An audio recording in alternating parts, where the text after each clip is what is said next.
Brent represents our third college here today, the Smeal College of Business. Let me get the official name correctly. They earned that, Smeal College of Business. And Brent also runs the Borelli Institute of Real Estate Studies, which is a great partner and offers awesome educational programming. Something Brent and I have discussed is their boot camp that they run for students. It's open to all students from all disciplines, and so you'll be seeing blasts from Cocoziello to help get more students in the program and really to help them get an interdisciplinary knowledge of the space as well. So Brent is going to be talking about the real estate markers for firm reshoring decisions. There's a lot going on with tariffs. There's a lot of incentives being provided for companies to reshore here and bring jobs back. And so Brent will provide us with a unique perspective. Great. Thank you so much. It's a pleasure to be here. Yes, so I'm representing and want to thank both the Cocoziello Institute as well as the Borelli Institute, which is our research funding operation over at Smeal dedicated to real estate research. And first, I need to apologize because, as this is economics research, they call it the dismal science for a reason. I don't have any fancy movies and pretty pictures to show you, so you'll have to bear with me on some pretty boring graphics. But anyway, first I want to introduce the team that was working on this project. Lily Shen is a former PhD student of mine who's now at Clemson. Aaron Sun was a visitor here at Penn State last year. He's now at Oklahoma State. And then Zhenshen Yan is a new assistant professor in the supply chain area at Penn State in the Smeal College of Business. So what we're going to look at is this concept of reshoring. And in order to get there, I first want to define some terms. We're familiar with the term offshoring, which has been going on for many years now. And that's the process of manufacturers in a domestic market moving manufacturing to international foreign locations, so moving production out of the United States to other countries. They're in search of lower labor cost and potentially input cost. They're creating global supply chains and reducing, of course, the U.S. industrial commercial real estate demand. Now, recently, because of COVID and some geopolitical tensions, there's been a renewed interest in this idea of bringing jobs back, and that's called reshoring. So jobs that had been offshored are now potentially coming back. So manufacturing capacity coming back to the U.S., reducing the supply chain risk, creating closer proximity to markets, and potentially having an impact on real estate markets, which is what we wanted to look at, is how this phenomenon might impact real estate markets in particular. And ultimately, the goal here was to see if we could develop some rules that an investor could use to predict where reshoring might occur and how that could then impact investment decisions. So just to give you a perspective on what we're talking about, in 2022, the reshoring added about 360,000 jobs that were announced coming back to the United States. That was a 53% increase over the previous year and about a 4,000% increase over 2010. So this has been a relatively new phenomenon starting at a very low base. And so, of course, what we're trying to do then is look at what are the conditions in the commercial real estate market that could impact these reshoring decisions, where people might want to relocate, and then what impact that might have on local housing markets in particular. So what we did was we created, of course, a theoretical model in order to drive our hypothesis. The model looks at firm choices between onshoring versus offshoring. And then we look at how foreign site experiences might have a risk shock that could impact the decision to bring a job manufacturing back to the U.S., as well as looking at how the U.S., the local market might have some kind of supply constraint that might affect that decision. And so the hypothesis is pretty straightforward, is that we think that reshoring will be more likely when there's an increase in foreign risk and there's a less constrained domestic market. So in terms of what we did, we have an econometric model, a regression type model, where we look at how the number of jobs coming back to the U.S. is a function of several factors. So one, of course, is the geopolitical risk that a foreign country might have from the perspective of a U.S. firm.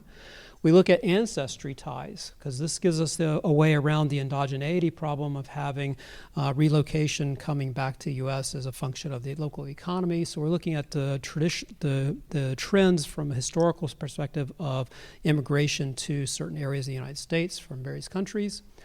We look at various locations in their industrial rent as a measure of capacity for new activities. And then finally, we look at the employment sector and where places that have manufacturing jobs, both the quantity of jobs as well as the skill level, which we'll proxy via wage level. The data that we used for this project comes from several sources. We collected the geopolitical risk for various countries. We purchased reshoring data from the Reshoring Initiative. We used CompStack for commercial real estate rent data. All these were provided and used by the SEED grant as well as the Borelli Institute to purchase this data. And then we have a variety of data from the federal government on housing markets and labor markets and demographic markets. So the big thing is how do you measure reshoring jobs? This is a big question. So what we did is we have 36 countries where we have geopolitical risk. We mapped that onto 3,100 counties in the United States. So we paired up every country with a county. We have 3,200 plus reshoring job announcements. And so what we've done is we map we created map the number of reshored jobs from country X to county Y.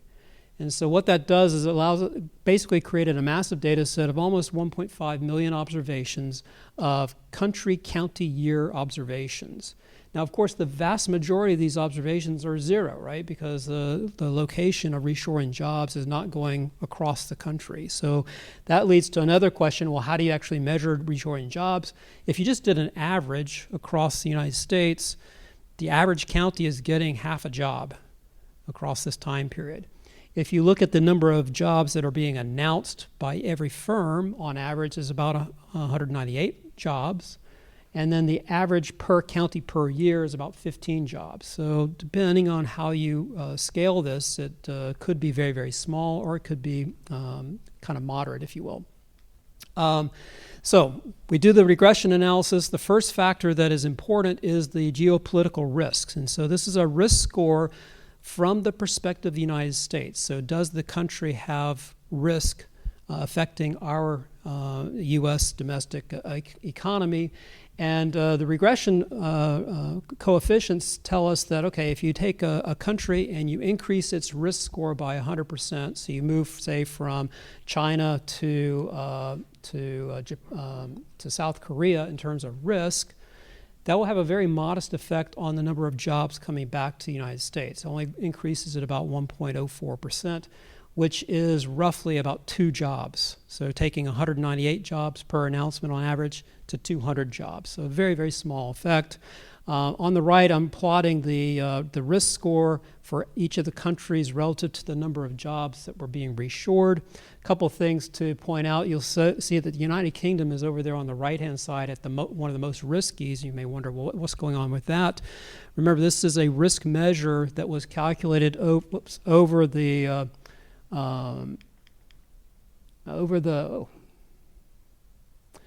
between 2011 and 2023. That encompasses Brexit. And Brexit was a major source of geopolitical risk for the U.S. economy. So hence, the United Kingdom shows up as being very risky in this type of framework. So next, we took the risk score and we interact that with 4 criteria for looking at site selection, if you will. So first up is employment base. So the number of manufacturing employees in each county. And we're going to look at remember the base increase is 2 jobs. And so as the number of employees goes up, the coefficient suggests you get another modest effect of basically doubling the effect from 2 jobs to 4 jobs. So a 1 standard deviation in the number of employees interacted with that 100% increase in risk translates into 2 additional jobs. Skill level of the employees as measured by wage has roughly a half a job impact. Industrial rent has the effect that you would expect. Higher rents in an area lead to fewer jobs, roughly 1 job less. And then cultural affinity, the relationship that you have with the country that you're looking at has roughly a 1.6 job effect, so fairly substantial. Just to give you some idea of how this all works, we picked off three examples of looking at reshoring jobs using Japan in 2018 as the example. So think of shocking Japan by 100% in their risk score in 2018. What impact would that have on reshored jobs to a high, medium, and low example county? So for example, looking at manufacturing employment, Oakland County, Michigan would have about 388 new jobs coming back to it because of the manufacturing base, whereas a low county would only get 61 jobs at most. Looking at the impact of wages, again, similar pattern showing up. You have a fairly substantial number of jobs coming back in a high wage area versus a low wage, which again theoretically reflects the skill of the workers. Same type of phenomena going on with industrial rent in a area that has high rent, which would be like Guilford, North Carolina. You have low number of jobs coming back versus a low place. You have a much larger effect on jobs. And then finally, the cultural affinity. We're measured by the ancestry going back to Japan in 2010. Oakland County, Michigan had a very high affinity to Japan. Lots of immigrants in Japan from previous generations. Gets much higher score of number of jobs coming back versus a couple of counties in South Carolina that have 0 Japanese immigrants there. Very low effect. Okay. Finally, the last point is on house prices. So again, depending upon how you measure jobs, you can get either an almost 0 effect, so across the average county in the average year, which is 15 jobs per county, you get 2.6 basis point increase in housing prices, very, very low. If you restrict it to the 787 counties that actually experienced a reshoring job, you get about 10 basis points impact on house prices, so again, very small. But if you actually restrict it now to looking at the change in house prices in the year that the jobs were brought back to that county, you get a much more substantial 5% increase in house prices. So reshoring does have an impact on the local markets, housing markets, in the year when the jobs were announced that they were coming back to that location. So just to summarize the implications, we looked at these 4 factors that might lead someone to think about location for where you might want to reshore jobs, or as a real estate investor, where you might want to target looking at investments for companies that will be reshoring. Obviously, the big ones are the number of workers that are available, as well as their skill level and cultural similarity, and then obviously places that have low rents. So thank you very much. It's a pleasure to be here.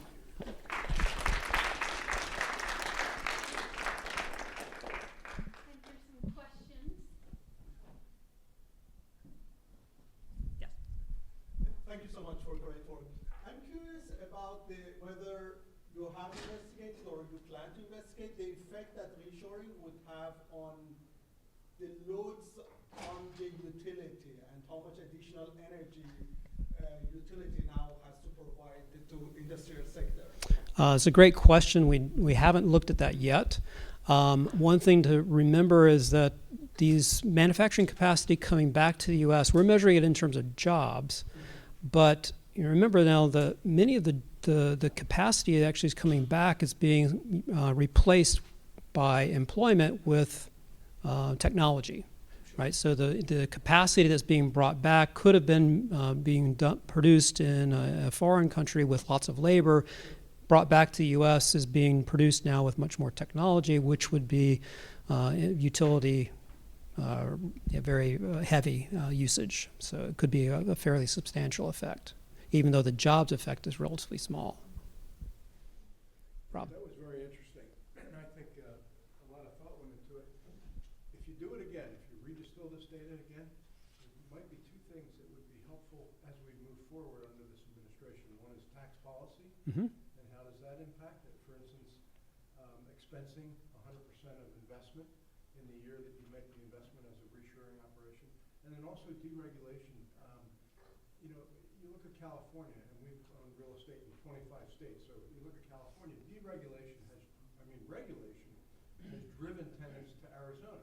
Yep. They just go right down I-10 and go to a state that's much more friendly and save a ton of costs. So regulation and deregulation would have an impact on the reshoring. And I just wonder if you go back to re-distill this data, which is very helpful, can you add layers and kind of look at it under a new window?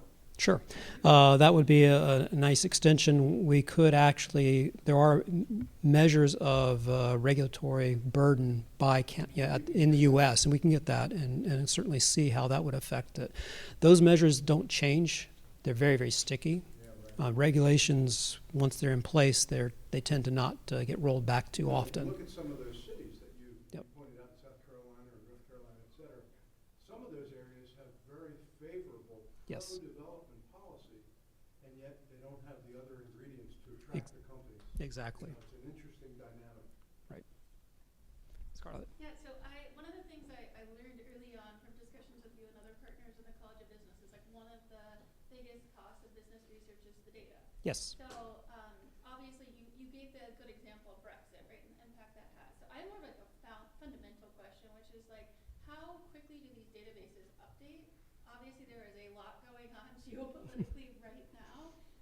How often do they update, and then what is the time span between, I guess, end of year and access to the data? Most of the databases we use update annually. The reshoring data is actually monthly, so we get a monthly update on that.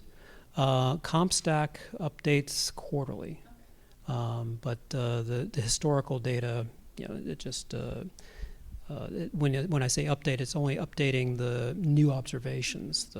So It'd be really cool to see like a Power BI report kind of running as that data's coming in. And right. The problem, though, is that like the geopolitical risks, that was a one-time snapshot. Most of the economic data that's coming out of Washington is actually being shut down. Mm-hmm. And that's a serious concern for future research. So if you have any political say, you know, we don't want to shut down the BLS, for example, because they're collecting all the employment and inflation data that we need. So. Any other questions? All right, let's thank our speaker. Thank you, Brent.